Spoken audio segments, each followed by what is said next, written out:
Kabanata 941. Pero ano ang naging resulta? Si Thomas ay isang negosyante. Alam ng lahat, ang mga negosyante ay kumikita. Bandang huli, sa kabila ng kanyang magandang reputasyon, niloko ni Brad si Kevin, ngunit si Thomas, na dapat samantalahin ang pagkakataon, ay sa halip ay tinulungan siya. Ito ang pagkakaiba sa pagitan nila at ito ay isang katotohanan. Natouch si Kevin na hindi niya alam kung ano ang sasabihin. Nabulunan siya at hindi makapagsalita. Sabi ni Thomas, Mr. Lane, kailangan ng mga estudyante ang iyong tulong ngayon, kaya huwag manatili dito. Pilasan mo at pumunta ka sa ospital. May naalala si Kevin sa sinabi niya. Ang pinakamahalaga ngayon ay ang mailigtas ang mga estudyante, hindi ang magpasalamat kay Thomas. Mas mahalaga na iligtas ang mga tao. Ginoong Mayo, tiyak na muli akong magpapasalamat sa iyo sa hinaharap para sa iyong mahusay na kabaitan. Palam. Pagkatapos magsalita, tumalikod si Kevin at umalis. Sumakay siya sa kotse at nagmadaling pumunta sa ospital. Pagdating niya sa ospital ay agad niyang kinontak ang direktor ng ospital. Pagkatapos, iniabot niya ang reseta ni Thomas sa isang mapagkakatiwalaang doktor para ihanda ang antidote. Noong una, hindi pinaniwalaan ng ospital si Thomas, kaya nagsagawa muna ito ng pagsubok at hiniling sa isa sa mga kinatawan ng estudyante na subukan ang antidote. Wala pang 15 minuto, naibsan ang mga sintomas ng estudyante. Ang mga estudyante ay hindi na nagsuka o nangilabot. Bagamat nanghihina pa rin ang kanyang katawan, halatang pigil ang kondisyon at unti-unting gumagaling ang kanyang katawan. Sa matagumpay na paggamot ng isang mag-aaral, ang ospital ay maaaring magpatuloy ng walang takot. Tinagtagal, ang mga karagdagang miyembro ng kawani ay na-deploy upang maglaan ng mga antidote sa bawat estudyante. Kawala pang 2 oras, daan-daang mga estudyante ang lahat ay kumuha ng antidote. Pagkatapos nito, ang sakit ng lahat ay napigilan, at ang mga function ng kanilang katawan ay nagsimulang bumalik sa normal. Hindi na magulo ang vital signs nila. Nang makitang wala na sa panganib ang buhay ng mga estudyante, napabuntong hininga si Kevin nang tuluyang maalis ang bigat sa kanyang mga balikat. Hindi niya napigilang mapaluha sa tuwa. Bagamat may mga parusa pa rin at kailangan pa niyang harapin ang batikos ng kanilang mga magulang, natiyak niyang kahit papaano ay walang mapapatay na estudyante dahil sa kanyang pagkakamali. Ito ay sapat na. Ginoong Mayo, salamat. Salamat. Tumingin si Kevin sa langit at nagpahayag ng taos-pusong pasasalamat. Sa sandaling ito, nakatanggap si Thomas ng tawag mula sa pulisya kasabay nito sa loob ng Kindness Clinic. Ginoong Mayo, nag-update kami ng balita tungkol kay Brad. Mangyaring bumalik sa himpilan ng pulisya at sasagutin kita sa mga detalye. Naiintindihan. Pupunta ako ngayon. Pagkatapos ibaba ang telepono, bahagyang ngumiti si Thomas kay Aderi, at magalang niyang sinabi, salamat sa tulong mo sa pagkakataong ito. May gagawin pa ako kaya aalis muna ako. Sige, walang ibang sinabi si Aderi. Habang nakatitig siya sa likuran ni Thomas, nalungkot at nanlumo si Aderi. Nang hindi niya ito makita, na-miss niya ito. Pero sa tuwing nakikita niya ito, ayaw niyang umalis ito. Ang hindi nasusukli na pag-ibig na ito na nakalaan para sa trahedya ay nagpapagod sa kanya sa pisikal at mental. Hindi niya ginustong maging ganito. Ngunit hindi niya ito makontrol. Hindi niya makontrol ang pagmamahal niya.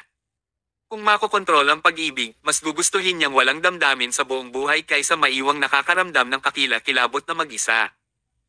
Tumalikod si Aderi at naglakad papasok ng klinik habang nanlulumo. Kabanata 942. Sa istasyon ng pulisya ng lungsod, 2 hanay ng mga pulis ang nakaupo sa maluwag na silid ng pagpupulong at si Thomas ay nakaupo sa tuktok ng mesa. Isinara ni Angus na siyang pinuno ang pinto. Kumuha siya ng mga materyales at umupo sa tabi ni Thomas. Tapos, sabi niya, Mr. Mayo, pagkatapos naming masusing imbestigahan si Brad at ang kanyang anak, halos naunawaan na namin ang kanilang plano ng aksyon at layunin. Ibinigay niya ang mga materyales kay Thomas para tingnan niya. Ang dahilan kung bakit nagbigay ng talumpati si Brad sa komperensya at nagbigay ng gamot sa pulong ay dahil sa mga utos mula sa Central City. Ayon sa mga pahiwatig, ang isang mayamang tao sa Central City na nagdurusa sa isang sakit ay nangangailangan ng isang organ transplant. Pero wala pang angkop na mga organo na matatagpuan sa mga pangunahing ospital sa buong bansa. Kaya, nag-utos ang bigwig na iyon para kay Brad at sa kanyang anak na maghanap ng nararapat na donor. Matagal nang nakahiga si Brad at ang kanyang anak, iniisip na tapos na ang limelight. Iyon ang dahilan kung bakit naglakas loob silang magsagawa ng mga pampublikong eksperimento ng mayabang at matapang nang hindi inilalagay ang buhay ng mga estudyante sa kanilang mga mata. Kaya, kung susumayan, may nagtangkang mamili ng mga organo na sinimulan ng lahat ng ito. Tanong ni Thomas, dapat nag-report si Kevin sa pulis, di ba? May pinadala ba kayo para imbestigahan si Brad? Ginawa namin. Ano ang resulta? Napatingin si Angus sa investigador na nasa tapat niya. Rachel, ikaw ang nag-imbestiga nito, kaya dapat mong isumbong kay Mr. Mayo. Sige. Tumayo si Rachel at sinabing, Mr. Mayo, ayon sa aming on-site na investigasyon, nagquibble si Brad na ang reseta na ibinigay niya ay walang problema at ang kumpanya ng parmasutiko ang may problema. Ang pharmaceutical company pagkatapos ay inilipat ang sisi sa isang hindi gaanong mahalagang supervisor na namamahala sa paggawa ng gamot. Na sinasabi na ito ay sanhi ng mga aksyon ng supervisor sa pagputol ng mga sulok. Sa madaling salita, lahat ng mga responsibilidad para sa malaking insidenteng ito ay inilipat lahat sa supervisor. Umisi si Thomas. Ito ay malinaw na inayos ng maaga. Talagang nagsumikap si Brad para hindi maaresto ng mga pulis. Nagpatuloy si Rachel at sinabing, ngunit ayon sa aming pagtatanong sa supervisor, nalaman namin na maraming bagay ang hindi nadagdagan. May ebidensya tayong magpapatunay na isa lang siyang scapegoat. Tungkol sa karagdagang ebidensya, ginagawa pa rin namin ito. Nagpatuloy si Angus at sinabing, Mr. Mayo, si Brad talaga ang nasa likod ng eksena. Dapat ba nating tanungin ang supervisor ngayon upang maipaliwanag niya ng malinaw ang lahat ng mga problema? Pagkatapos, arestuhin namin si Brad at ang kanyang anak batay sa umiiral na ebidensya. Pinaikit ni Thomas ang kanyang mga mata. Bahagya niyang tinapik ang mesa gamit ang kanyang mga daliri. Pagkatapos, mamulong siya saglit at sinabing, hindi. Huwag mag-alala tungkol sa pagtatanong sa supervisor na iyon. Pabagalin natin. Dahan-dahan. Oo.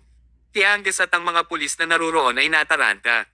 Bakit kailangan nilang pabagalin ito? Hanggat inimbestigahan nila ito ng maigi, siguradong madakip si Brad at ang kanyang anak at mahaharap sa hustisya. Sinabi ni Thomas, ang mga krimen na ginawa ni Brad at ng kanyang anak ay nakabatay sa pangkat. Sa likod nilang dalawa ay may isang team. Hindi natin dapat hayaang makatakas ang sinuman sa kanila. So, we can't just catch the pair. Kailangan nating hulihin silang lahat kaya wala tayong magagawa hanggat hindi na pag-iimbestiga ng mabuti ang lahat ng mga kriminal. Tumanggo si Angus ng makatuwiran. Bukod sa industrial na kadena na kinasasangkutan ni Brad at ng kanyang anak, naroon din ang bigwig sa likod ng kahinahinalang utos. Hindi pa rin malinaw kung sino ito. Kinailangan na ipagpatuloy ang investigasyon. Kaya, hindi sila maaaring kumilos ng padalos-dalos at alertuhan ng kaaway pansamantala. Kinailangang pabagalin ang rate ng pag-aresto. Patuloy na nagtanong si Thomas, Captain Mason, sinabi mo na ang layunin ng operasyon ni Brad ay pumili ng isang estudyante na angkop para sa paglipat ng organ. Tapos, naimbestigahan mo na ba kung sino ang estudyanteng ito o ang mga estudyanteng ito? Natigilan si Angus dahil hindi niya ito naisip. Paumanhin, ngunit hindi ko ito naimbestigahan. Agad na sinabi ni Thomas, napakahalaga ng bagay na ito, kaya gawin ito kaagad. Kapag nakita na ni Brad at ng kanyang anak ang target, gagawa sila ng aksyon sa lalong madaling panahon. Kailangan ninyong gawin ang lahat para maprotektahan ang kaligtasan ng estudyante at maiwasan ang anumang aksidente. Oo. Aalis na sana si Angus, ngunit patuloy na sinabi ni Thomas, teka, naisip ko. Pagkatapos ninyong maimbestigahan ang target, mangyaring abisuhan ako ng direkta. Mas nararapat para sa akin na lumapit upang protektahan ang target. Kapag dumating ang pulis, malamang na magbabantay si Brad at ang kanyang anak. Tumanggo si Angus. Naiintindihan ko. Sige, gawin mo na ang trabaho mo. Oo. Pagkatapos ng meeting, umalis si Angus sa meeting room kasama ang ibang tao. Agad silang pumunta para mag-imbestiga. Sumandal si Thomas sa kanyang upuan at bumulong sa sarili, utos mula sa Central City. Isang mayamang bigwig. Ha, sino ang taong ito?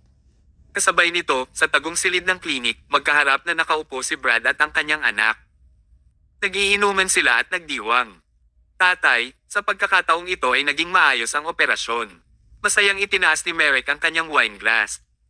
Bahagyang pinitik ni Brad ang baso gamit ang kanyang mga daliri at sinabi niyang dahan-dahan, naging maayos. Haha, muntik nang mabaigo ni Thomas ang plano natin. Hindi ko inaasahan na ibababa ni Kevin ang sarili at humingi ng tulong kay Thomas. Talagang nakagawa si Thomas ng antidote at halos mabaigo ang ating plano. Nakangiting sabi ni Merrick, but the fact is that we have found a suitable target as Kevin was hesitating. Susunod, kailangan lang nating hawakan ang target at kunin ang organ. Kung magiging maayos ang lahat, maaaring maging lubhang mayaman sina Brad at Merrick sa wala pang 10 araw. Pagdating ng panahon, dadayo sila sa ibang bansa at hindi na babalik, malayang magsaya sa kanilang buhay ng lubos. Kabanata 943. Lalong natuwa si Merrick sa naiisip niya kaya naman masayang umino ng isa pang baso ng alak. Mas kalmado at mas mature si Brad. Tiningnan niya ang alak sa baso at sinabing, bago ganap na matapos ang gawain, huwag ka munang maging kampante. May isang bagay na nasa isip ko sa loob ng mahabang panahon at hindi ko maisip. Tay, ano pong nagpapaalala sa inyo? Thomas. Siya. Oo. Bakit biglang dumating si Thomas sa pulong? Hindi mapakali na sinabi ni Brad, nag-aalala ako na nakita niya ang plano ko. Paano ito naging posible? Ngumiti si Merrick at sinabing, kung matagal na niya itong nakita, hindi na tayo uupo dito. Dadalhin na sana tayo ng pulis at ikukulong. Dad, nag-overthink ka. Huminga ng malalim si Brad at hindi nagsalita. Oo, kung alam ni Thomas ang lahat tungkol dito, hindi sila uupo dito ng mapayapa. Ngunit kung hindi alam ni Thomas ang sitwasyon, bakit siya magpapakita sa pulong? Sabi ni Brad, nag-aalala pa rin ako. Malaking bagay ito, kaya dapat nating tapusin ito sa lalong madaling panahon. Merrick, itulak mo pa ng kaunti ang mga nasasakupan. Dapat silang kumilos kapag ito ang tamang oras at mahawakan ang target sa pinakamaikling oras. Naiintindihan. Naayos ko na. Uye, tanong ni Brad, hindi ko pa naitatanong. Sino naman ang target this time? Pinunasan ni Merrick ang bibig niya. Inabot niya ang kamay niya at kinuha ang phone niya. Pagkatapos, ipinakita niya kay Brad ang isang larawan. Tay, ang estudyanteng ito, si Gabriel Frost. Siya ay isang senior medical student na naghahanda para sa postgraduate entrance examination. Siya ay isang mahusay na mag-aaral at kumilos ng napakahusay. More importantly, sportsman din siya. Tingnan mo ang katawan ng binata. Siya ay kasing lakas ng isang baka at bihira siyang magkasakit sa buong taon. Pagkatapos mong inumin ang iyong gamot, wala siyang naranasan na epekto. Sa kabaligtaran, lalo lang siyang lumakas. Tiningnan ni Brad ang lalaking estudyante sa larawan at tumango bilang kasiyahan. Ang target na ito ay napakaangkop. Nagpakita siya ng mock na kalungkutan at sinabing, nakakalungkot dahil siya ay isang malakas, malusog. Mabuting tao. Isang mahusay na mag-aaral sa departamentong medikal at higit pa rito. Sabi ni Merrick habang nakangiti, haha, hindi sayang na ipagpalit ang buhay niya para sa kaluwalhatian at kayamanan nating dalawa habang buhay. May sense naman. Halika, mag-toast tayo. Nagkusa si Brad na itaas ang baso. Nag-toast siya kay Merrick at sabay-sabay na uminom ng alak. Habang dumilim ang langit, umuwi si Thomas at nakakaramdam siya ng pagod matapos ang lahat ng kanyang trabaho. Pag-uwi ni Thomas, nakita niya si Emma na nakaupo sa sopa at nag-aayos ng mga file ng kumpanya. Thomas, saan ka nagpunta buong araw? Parang hindi mo man lang pinapanood ang kumpanya. Mukhang madaling trabaho ang pagiging purchasing manager. Madali ba ito? Napangiti si Thomas nang walang magawa. Napakaraming bagay na kailangan niyang harapin araw-araw. Umupo si Thomas sa tabi ni Emma at niyakap siya. May sinabi siya sa kanya na hindi niya maintindihan. Emma, madalas kong iniisip na dapat kong isuko ang lahat at manatili sa iyo ng tahimik sa bahay bilang isang walang kwentang manugang sa totoo lang. Tumawa si Emma. Inabot niya ang kanyang kamay at pinitik ang ilong ni Thomas. She said disdainfully, Thomas, hindi pa ba sapat na naging walang kwentang manugang ang matagal na panahon noon? Gusto mo pa talagang maging in-law na manugang, haha. Naging purchasing manager ka at kumita ng pera kamakailan, ngunit napakabilis mong naging mapagmataas.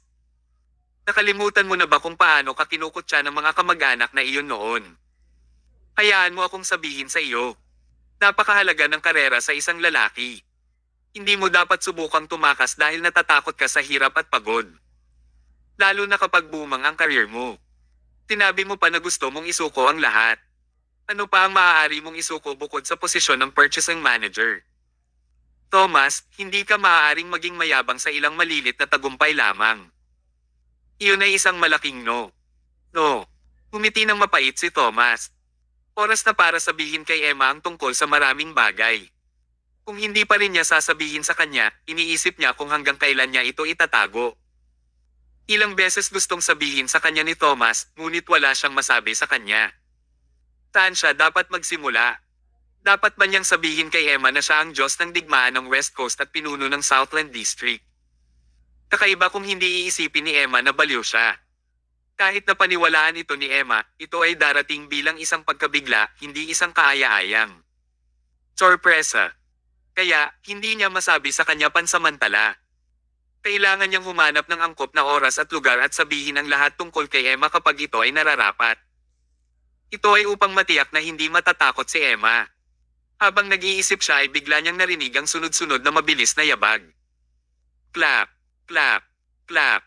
Napalingon ang dalawa at napatingin sa pinto. Ang taong dumating ay hindi isang tagalabas. Kapatid nila iyon, si Harvard. Thomas, Emma, magandang balita. Magandang balita. Nagmadaling pumasok si Harvard. Hindi niya hinintay na ihanda nila ang kanilang mga sarili at sinabing, ang proyekto ng Northern Wilderness ay mabilis na umuunlad. Ngayon, ang unang yugto ng proyekto ay natapos na. Banata 944. This was indeed a piece of good news to be happy about. Masayang sabi ni Emma, in this way, Stellar Jewelers will be able to move in, according to schedule and start the next phase of the mission. Harvard patted his chest triumphantly. Iwan mo na sa akin itong bagay na ito. Emma, join me at the celebration party tomorrow, and you can choose by then. I'll save the shop lot that catches your eye for you. Are you actually able to do that? Hehe, you're looking down on me. I still can do that much. After a pause, Harvard continued, Thomas, sama ka sa amin bukas. Tomorrow, I'll have a big celebration party, and I'll invite a lot of influential people. You and Emma can get to know more people if you two come. This will also benefit your business. Thomas nodded. Okay, I'll be there. Harvard was very pleased to receive Thomas's reply. During this period of time, Thomas had been looking after Harvard, and Harvard had gained a lot of benefits from Thomas. At the same time, Harvard had always been unable to forget the ridiculous things he did to Thomas in the past. So, Harvard had been dealing with a knot in his heart. This time, he planned to thank Thomas at the celebration party to untie the knot. We have a deal. Kayong dalawa ay kailangang nasa celebration party tomorrow. Deal. Pagkatapos niyang sabihin, si Harvard ay umalis na masaya. Looking at Harvard's happy back, Emma said, I think Harvard is acting strangely. Which part of him is strange? It just feels like he is hiding something from us. Oh, Thomas said, are you worried that he is up to no good again, only meaning us ill? That's not it.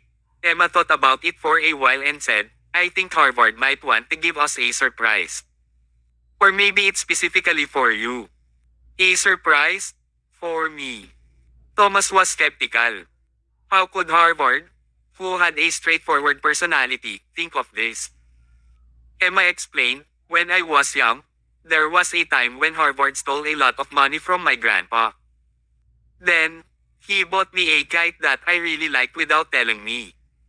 He just dragged me outside and showed it to me. Harvard just works this way. He is simple-minded and straightforward. But when his mind is set on being good to someone, he will hide it as he is embarrassed to say it. This is what I think. Hearing what she said, Thomas was a little eager to see the surprise. If Harvard really wanted to surprise him, Thomas would be quite happy. That was because he finally felt welcomed as a part of the family, something he had long yearned for, in Harvard and Emma. It was very pleasant and made him feel comfortable. That night, There was a table full of expensive dishes in a private room of a luxurious hotel. Each of the dishes was delicious and delicate. 3 people Saturday at a big table. Lucas, Jade, and a middle-aged man in his 30s. The man was Drake Lane, the leader of Project Inspection Center's quality inspection team. He had been in this industry for almost 10 years, and he had a very vast wealth of experience. At his age, he stood heads and shoulders above all else. Lucas poured a glass of wine for Drake, and he said politely, "Mr. Lane, you're an important guest. It was really not easy to invite you." Drake smiled and said, "Mr. Hill, you're flattering me. I'm just busy during this period. It doesn't matter as long as I get to meet you, Mr. Lane." Lucas signaled Jade. Jade immediately caught on. She walked to Drake and placed a small box in front of him. "What is this?" Drake asked. "You'll know once you open it." Drake extended his hands and opened the box. There was a key in the box. Judging by the quality of this key, it was definitely not a door key for ordinary people. Lucas smiled and said, "Mr. Lane, this is the key to the gate of Villa number 92 in Osmandas neighborhood. This time, I invited you to dinner because I want you to help me inspect the villa." Drake frowned. "I inspect projects, not houses. If you want to inspect the villa, you can find an inspection company specialized in this." Lucas smiled and said nothing. Jade hurriedly added, "Our inspection requirements are different from others. We need your help living in it for some time. You can tell us if you feel happy living in it. Live in it for some time." Drake was not stupid. He immediately understood that this pair of siblings were trying to use this villa to bribe him. A detached villa in Omnantes neighborhood would cost more than $10 million at the very least. Nothing came free in this world. Their request must be a steep one since they had offered such an expensive villa. Drake did not dare to accept it directly. Instead, he asked, "Mr. Hill, I can't accept this for nothing. Do you want me to do something for you since you're letting me live in such a good villa? I want you to do me a favor. A small favor. Oh, tell me about it." Kabanata 945. Tumingin si Lucas kay Drake ng ilang segundo. Pagkatapos, sinabi niya, "Alam kong susuriin mo ang unang yugto ng proyekto ng Northern Wilderness bukas. Sana. Ideklara mo na hindi qualified ang proyekto. Ha? Ito ay hindi isang maliit na bagay. Kung ang mga loose na ends ay hindi naalagaan, ito ay magiging isang malaking bagay." Bahagyang tinapik ni Drake ang mesa at sinabing, "Well, I can't control the facts if it is qualified or unqualified." Sabi ni Lucas, "Mr. Lane, ikaw ang magdedetermina kung kwalipikado ito o hindi. Huwag kang mag-alala, hindi ako hihingi ng tulong sa iyo sa hinaharap hanggat idineklara mo na ang proyekto ay hindi kwalipikado bukas." Sa totoo lang, madaling gawin ito ni Drake.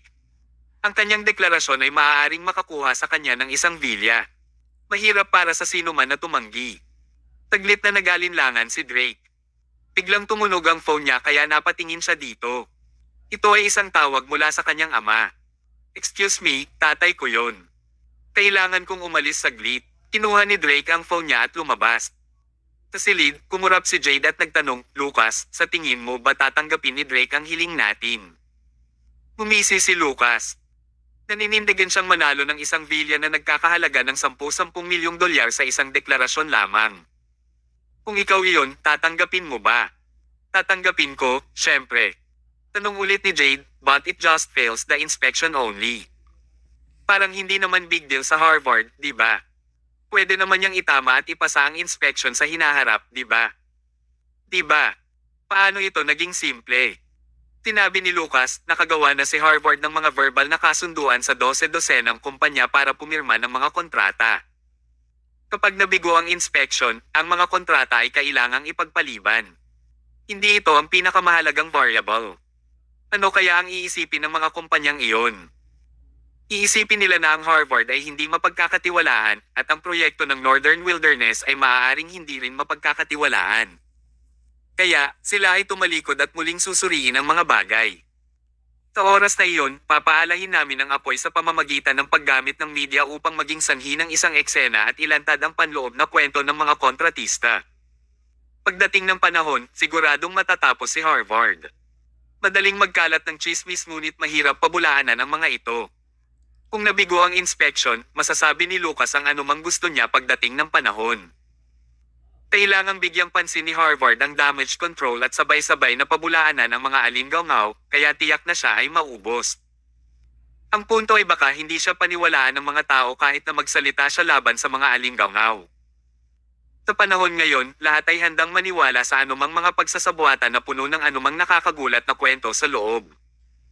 Pagdating ng oras, maaaring kailanganin ng Urban Construction Bureau na magpadala ng isang tao upang mag-imbestiga sa Harvard. Hehe, si Harvard ay nasa isang mahirap na sitwasyon at magiging puno ang kanyang mga kamay upang ipagtanggol ang kanyang sarili. Malapit nang mapagtanto ni Harvard kung ano ang ibig sabihin ng hindi mapatunayan ang kanyang kawalang kasalanan. Ang pangunahing piraso ng chess sa seryeng ito ng mga plano ay si Drake. Hanggat idineklara ni Drake na ang unang yugto ng proyekto ay hindi kwalipikado, maaaring sabihin ni Lucas ang anumang nais niya pagkatapos nito. Ito ang dahilan kung bakit pumayag si Lucas na suhulan si Drake ng napakamahal na villa. Ang kanyang salita lamang ay katumbas ng halagang ito. Matapos pagsamasamahin ang lahat, tumango si Jade. Lucas, talagang nag-iisip ka. Maya-maya bumalik na si Drake sa kwarto at umupo ulit. Bumalik sila sa topic. Dapat ba niyang tanggapin o hindi? Nagdadalawang isip si Drake. Kinagat niya ang kanyang mga ngipin at pinadyak ang kanyang mga paa. Pagkatapos, nilagok niya ang isang baso ng alak at inilagay ang susi sa kanyang bulsa. Ginoong Hill, gagawin ko ang sinabi mo at tutulungan kitang suriin ang bahay. Salamat, napangiti ng husto si Lucas. Isang deklarasyon para makakuha ng villa. Walang Yusip lang ang pipiliing tumanggi dyan. Pagkatapos ng 3 toast ng alak, tumayo at umalis ang isang tipsy na Drake. May nangyari sa tatay ko ngayon, kaya kailangan kong bumalik at asikasuhin ito sa lalong madaling panahon. Mr. Hill? Miss Hill? Alis muna ako. Ikinaway ni Lucas ang kanyang kamay. Ayos lang. Pwede ka munang umalis dahil may gagawin ka sa bahay, Mr. Lane.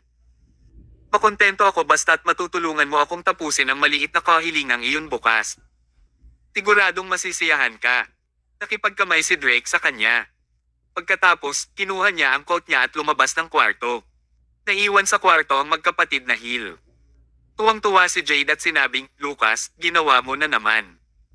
Walang kahit isang tao na hindi sakam. Akala ko talaga hindi matatanggap ni Drake. Umisi si Lucas. Paanong hindi niya ito matatanggap? Isantibi muna natin ito. Jade, kamusta ang mga gamit mo? Bukas, bibigyan ng Harvard si Thomas ng malaking sorpresa. Nahawakan mo ba ang lahat ng maayos? Nakangiting sabi ni Jade, don't worry, Lucas. Nahawakan ko ng maayos ang lahat at ipinapangako kung bibigyan ko ng malaking sorpresa si Thomas. Marahil ito ay isang pagkabigla, hindi isang sorpresa. Gustong gantihan ng Harvard ang kabaitan ni Thomas, ngunit hindi siya pinayagan ni Jade na gawin ito ng ganoon kadali. Nais niyang lumaki ang hidwaan sa pagitan ng Harvard at Thomas upang muli silang maging magkaaway. Ang lahat ng ito ay nakasalalay sa bukas. Ang nabigong inspeksyon at ang sagupaan sa pagitan ni Thomas at Harvard ay magkakasunod na magaganap. Hindi na talaga siya makapaghintay na panoorin sila. Nag-toast si Lucas kay Jade at pareho silang nagpakita ng masamang ngiti sa kanilang mga mukha. Tila ang lahat ay nasa ilalim ng kanilang kontrol. Kabanata 946. Sa tanghali kinabukasan, maaraw at walang ulap. Ang araw ay nasa langit. Sa ganoong panahon, hindi maipaliwanag na maganda rin ang mood ng mga tao. Ngayon ay isa ring napakahalagang araw sa Southland District. Ito ay isang araw na magbabago sa istruktura ng Southland District. Ito ay dahil ang unang yugto ng proyekto ng Northern Wilderness ay natapos na. Kung magiging maayos ang lahat, ganap na magbabago ang Northern City. Kasabay nito, kung hindi masama ang sitwasyon ngayon, bibilis din ang pag-usad ng ikalawa at ikatlong yugto ng proyekto. Ang Northern City ay mahirap at apresadong lugar sa Southland District. Hanggat matagumpay na naitatag ang designer outlet sa pagkakataong ito, magagawa nitong makipagtulungan sa Food City at Entertainment City. Sa panahong iyon, ang Northern City ay maaaring maging economic zone ng Southland District. Sa gayong mahalagang araw, ang matataas na opisyal at mayayamang tao ay kailangang-kailangan. Inimbitahan ng mga matataas na uri na ito na dumalo sa pagdiriwang. Maagang dumating ang lahat sa party at umupo sa iba't ibang posisyon sa bulwagan sa ilalim ng kaayusan ng mga tauhan. Nandoon din sina Thomas at Emma. Sila ang mga kamag-anak ni Harvard at ang namamahala sa Stellar Jewelers. Sa kanilang dalawa ang pagkakakilanlan, ang dalawa sa kanila ay mukhang napakaranggal. Dahil dito ay naupo silang dalawa sa mesa sa gitna ng party. Hindi ito pinansin ni Thomas, ngunit medyo hindi komportable si Emma. Kung ikukumpara sa napakaraming maimpluwensyang tao sa party, tila mas mababa ang pagkakakilanlan niya. Ang pag-upo sa gitna ng lahat ay medyo hindi siya komportable. Gayunpaman, hinawakan ni Thomas ang kamay niya at sinabing, "Emma, General Manager ka na ngayon ng Stellar Jewelers, kaya makatwiran na umupo ka rito. Huwag mong isipin ang sarili mo." Huminga ng malalim si Emma at tumango. Oo, dapat siyang sumulong sa halip na mahulog sa likod ng ibang tao. Dapat magbago ang kanyang kaisipan. Pagkaraan ng ilang sandali, lumitaw ang pangunahing tagapalabas. Tumapak si Harvard sa red carpet at naglakad papunta sa stage sa atensyon ng lahat. Ngayon, nakasuot siya ng trim suit at maayos na sinukli ang kanyang buhok. Medyo gwapo siya. Naghiyawan ng maraming babae sa party. Alam nilang lahat na hindi kasal si Harvard. Ang isang single at rich bachelor na tulad niya ay ang perpektong kasal para sa maraming mga babae. Kaya, sinubukan nila ang lahat ng paraan upang maakit ang atensyon ng Harvard. Sa kasamaang palad, ito ay walang silbi. Ngayon, kay Thomas lang ang atensyon niya. Ang lahat ay salamat kay Thomas na maaaring makuha niya ang lahat ng mayroon siya ngayon. Hindi dapat kalimutan ng isang tao ang nag-alok ng tulong, kaya binalak ng Harvard na pasalamatan ng maayos si Thomas ngayon. Umakyat siya sa stage at itinaas ang mga palad, senyales na tumahimik ang lahat. Pagkatapos, ngumiti siya at sinabing, "Ladies and gentlemen, welcome to today's celebration party." Tulad ng alam ng lahat, ang unang yugto ng proyekto ng Northern Wilderness ay natapos na. Sa totoo lang, nag-aalala ako araw-araw mula noong kinuha ko ang proyektong ito. Nag-aalala ako na hindi ko makumplito ang gawain ng sapat. Ngayon, sa wakas ay pinahihintulutan ko ang aking sarili ng isang maliit na gantimpala. Bagamat ang unang yugto pa lamang ng proyekto ay natapos, naniniwala ako na ang mga kalalabasang proyekto ay maaari ding matapos ng maayos hanggat mayroon tayong magandang simula. Umugong ang malakas na palakpakan sa party. Habang ang lahat ay hinihikayat at nasa sabik, isang napaka hindi napapanahon na boses ang tumunog. Ang unang yugto ng proyekto ay natapos lamang, ngunit hindi ito na inspection. Paano mo masasabing kumpleto na? Napakunot ang noo ng lahat. Sino ang napakatapang na gumawa ng mga hindi naaangkop na pahayag sa isang mahalagang okasyon? Gusto ba niyang mawalan ng trabaho? Kabanata 947. Hindi rin masaya si Harvard. Tumingin siya sa direksyon ng tunog at naintindihan niya ang lahat ng makita niya ang nagsasalita. Ang nagsabi ay walang iba kundi ang kapatid niyang si Jade. Sabay upo ni Lucas sa tabi ni Jade. Siyempre, hindi sila inimbitahan ni Harvard. Gayunpaman, tiyak na hindi mahirap para kay Lucas na makakuha ng 2 tiket sa pagpasok. Hindi maaaring bantayan ng Harvard ang bawat isang tao na dumalo. Umubo, sinabi ni Harvard, "Tama ka. Hindi ito maituturing na nakumpleto ng walang anumang inspection. I'll stop talking nonsense then. Let the inspector announce the results for everyone can relax. After that, maaaring magpatuloy sa iba pang mga paksa."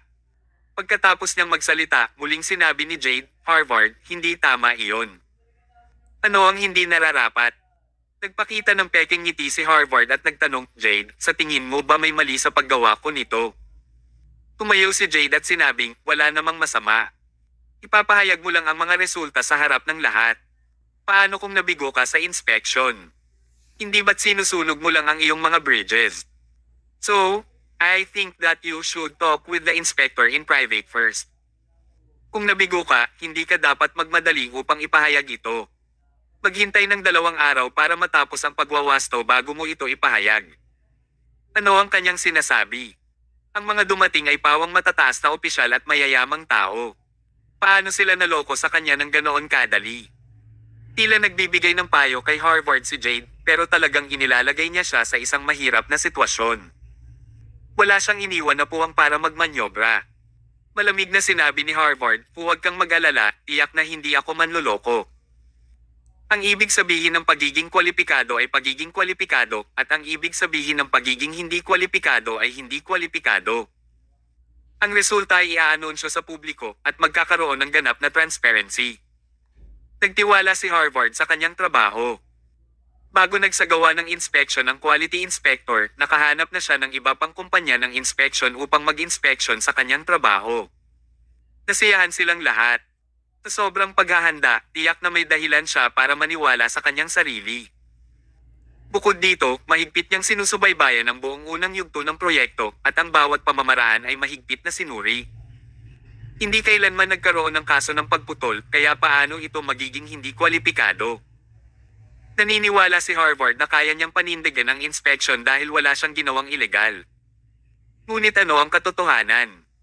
Habang nakaupo sa mesa, kumunat ang noo ni Thomas at bumulong kay Emma, hindi tama ang sitwasyon. Tinadya ni Jade na galitin si Harvard sa mga salita at pinipilit siyang ipahayag ang mga resulta sa harap ng lahat. Aba, ano?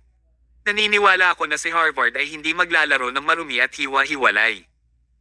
Tiyak na makakaligtas siya sa inspection.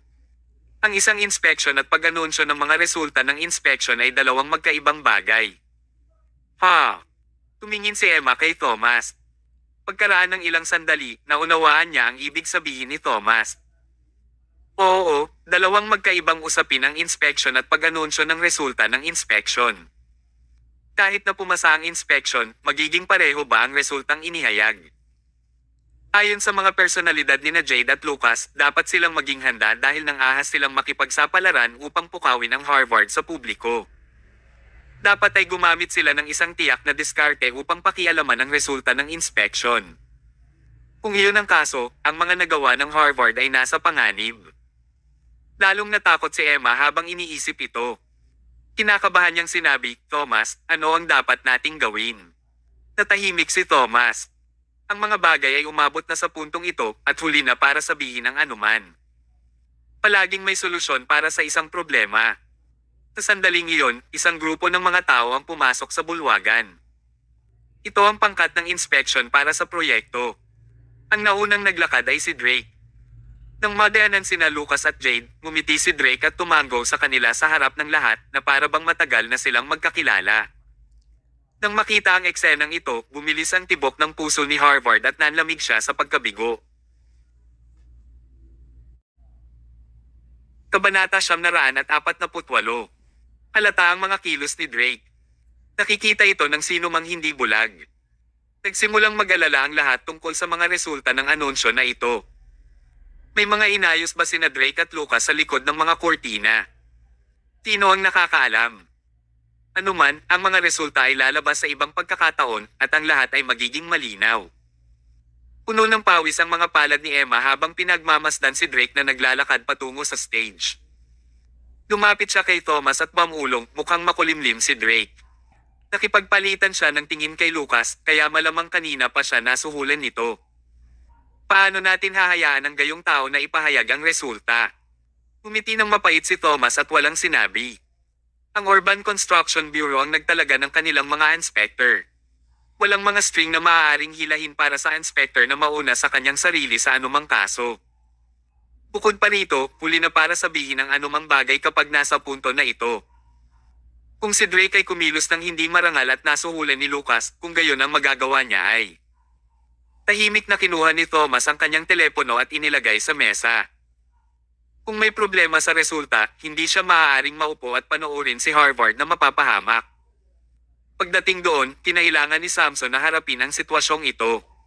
Ang lahat ay nakatitig sa entablado ng buong atensyon, naghihintay ng resulta na ipahayag. Step by step naglakad si Drake papunta sa stage at nakipagkamay kay Harvard. Kahit 1,000,000 pagdududa ang nasa isip ni Harvard, hindi maginhawa para sa kanya na sabihin ito sa harap ng lahat. Ginoong Hill, lumabas na ang resulta. I-announce ko na ngayon. Sige. Walang masabi si Harvard. Ang lahat ay nakasalalay sa kapalaran. Lumapit si Drake sa microphone at inayos ang damit. Direktang sumigaw si Jade sa audience, Mr. Lane, pakitiyak na ipahayag ang resulta sa patas, makatarungan, at bukas na paraan. Huwag magpigil ng kahit ano. Yehe, patas, makatarungan, at bukas. Nilinaw ni Jade na pinaalalahanan niya si Drake na huwag magkamali. Hindi niya inalis ang anumang sinabi nito sa harap ng napakaraming tao. Ito ay dahil gusto niyang makitang napahiya si Harvard. Umiti si Drake at tumango. Miss Hill, mangyaring makatiyak. Kami ang kumpanya ng inspeksyon na itinalaga ng Urban Construction Bureau. Tiyak na magiging patas, makatarungan, at bukas tayo. Walang anumang pagtatago. Parang walang mali sa sinabi niya. Ngunit paanong hindi maunawaan ng makaranasang pulutong na dumalo ang pinagbabatayan ng kanyang mga salita? Ang dalawa sa kanila ay karaniwang inihayag sa publiko na sila ay nagtutulungan at si Harvard ang kanilang target. Sa pagkakataong ito, tila hindi masyadong optimistiko ang napipintong resulta ng anunsyo. Nakatayo sa gilid si Harvard at pinanood silang dalawa sa kanilang palabas. Galit na galit siya. Siya ay naghanda ng mahabang panahon at gumugol ng maraming pagsisikap para sa sandaling ito. Kung sinira lang ito ni Drake, paano niya ito pakakawalan sa madla? Tahimik na inilagay ni Thomas ang kanyang kamay sa telepono. Kapag naipahayag na ang mga resulta, hihilingin niya kay Samson na makialam kaagad. Kinabahan ang lahat. Magsisimula na ang digmaan. Umubos si Drake at inilabas ang librong naglalaman ng resulta. Pinasa niya ng malakas sa harap ng lahat sa pamamagitan ng mikropono. Ladies and gentlemen, salamat sa pagpunta. Ngayon, i-aanunsyo ko ang resulta ng inspeksyon ng unang yugto ng proyekto. Sa simula ay isang mahabang magalang pananalita. Hindi mahalaga kung nakinig sila o hindi. Ang pinakamahalagang bagay ay ang mga huling salita. Nakapasa ba ito o nabigo? Lahat ay nagpipigil ng hininga at hindi ng ahas huminga ng mabigat. Ano ang naging resulta? Kabanata 949. Sinabi ni Drake ang mga huling salita sa malalim at malakas na boses, ang unang yugto ng proyekto ay pumasa sa aming inspeksyon. Kwalipikado ito. Kwalipikado. Walang tugon sa party. Natigilan ang lahat at hindi makapagsalita. Maging si Thomas ay medyo natigilan. Naghahanda na siyang mag-edit ng isang text message at ipalutes kay Samson ang problema. Gayunpaman, ito ay kwalipikado. Sa madaling salita, walang mga problema. Ito. Nagkatinginan ng lahat na parang hindi makapaniwala sa narinig. Nakita ng lahat na nagpalitan ng tingin sina Drake at Jade kaya naisip nila na nabili na si Drake. Bakit bigla siyang nagbago? Si Lucas at Jade ang pinaka nagulat lalo na si Jade. Nadala na siya sa simula, ngunit ang resulta ay isang sampal sa mukha. Sa sobrang galit ni Jade ay hindi siya makahinga. Tinuro niya si Drake na nasa stage at nagtanong, Mr. Lane, mangyaring tingnan ng malinaw at pag-isipang mabuti kung ang resulta ng inspeksyon ay kwalipikado sa pagkakataong ito. Hindi mo kami maloloko. Siya ay nababalisa, kaya tinanong niya si Drake sa publiko ng walang paggalang. Dahil hindi niya ito iginalang, hindi rin siya nito iginalang. Tumigil sa pagngiti si Drake at mariing sinabi, we're the inspection company designated by Urban Construction Bureau. Nag-inspection kami ng daan-daang malalaki at maliliit na proyekto at mayroon kaming maraming karanasan at profesional na mga saloobin. Ang iyong hinala sa akin ay katumbas ng hinala sa ating kumpanya, sa Urban Construction Bureau at sa gobyerno. Jade, kung sa tingin mo may problema ako, magpakita ka ng ebidensya. Kung walang ebidensya, mangyaring panoorin ang iyong mga salita. Kung hindi, kakasuhan kita ng paninirang puri at pagsisimula ng chismis. Nagsimulang magkagulo ang mga tao sa kanyang sinabi. Nasabi lang iyon ni Jade sa isang sandali ng desperasyon. Hindi niya inaasahan na magsasalita ng marahas si Drake sa kanya. Nakita ni Lucas na hindi tama ang sitwasyon kaya hinailan niya si Jade at pinaupo. Umiti siya kay Drake. Ginoong Lane, hindi mo kami naiintindihan. Hindi sinasadya ni Jade na pagdudahan ka. She simply cares about this project, so she spouted nonsense. I'm sure hindi mo ito tatutol, di ba? Gaya ng inaasahan kay Lucas, pinilit niyang eye blind spot si Drake sa ilang salita. Ang mabubuting lalaki ay hindi nakipag-away sa mga babae. Kung hindi siya pinatawad ni Drake, mukha siyang masamang tao. Hindi madaling tao si Drake. Hindi siya Harvard na inosente. Hindi lahat ay madaling nabully. Hindi siya pinapayagang isipin ang aksyon ni Jade, tama ba? Well, kakausapin niya si Lucas noon. Drake said with a fake smile, "I won't mind it, of course. Naghihinala lang ang ate mo sa akin, kaya kailangan kong magpaliwanag ng ilang salita para sa sarili ko. May pagkakataon naman akong ipagtanggol ang sarili ko, di ba?" O siya pala. Kinuha ni Drake ang isang susi sa kanyang bulsa at ipinakita ito sa publiko. Nagbago ang ekspresyon ni Lucas nang makita niya ang susi na ito. Ang susi na ito ang naging susi ng bilya na ginamit niya upang suhulan si Drake. Bakit niya ito ipinakita sa ganitong oras? Nais ba niyang ilantad siya sa publiko? Nakangiting sabi ni Drake. "Mr. Hill, dahil walang tiwala sa akin ang kapatid mo at nagdududa sa aking propesyonal na ugali at kakayahan, hindi mo na ako kailangang imbitahan na suriin ang iyong bilya, di ba?" Sa sinabi niyang iyon ay ibinaton niya ang susi kay Lucas. Ginoong Hill, mangyaring maghanap ng ibang tao. Sa isang kalansing, nahulog ang susi sa sahig sa harap ni Lucas. Kabanata 950. Namutla ang mukha ni Lucas. Katumbas ito ng paglalantad at pagpapahiya sa kanya sa publiko. Sa paglipas ng mga taon, ilang beses na siyang nabigo, ngunit hindi siya kailanman napahiya sa publiko tulad ng mga oras na ito. Hindi ito matanggap ng mayabang sa kanya. Hindi susi ang nahulog. Ito ay ang kanyang dignidad. Lucas. Napansin ni Jade na hindi tama ang atmosphere. Nagmadali siyang kunin ang susi at hinaila ang manggas ni Lucas. Hindi ngayon ang oras para magalit sa harap ng napakaraming tao. Ngunit mahirap itong ipaalam. Tinaman ng tingin ni Lucas si Drake. Tinumpa niya na hanggat may pagkakataon siya ay tiyak na puputulan niya ang lalaking nasa harapan niya. Tinitigan din siya ni Drake. Anong uri ng walang awa na tao ang hindi niya nakita pagkatapos ng higit sa 10 taon sa industriya?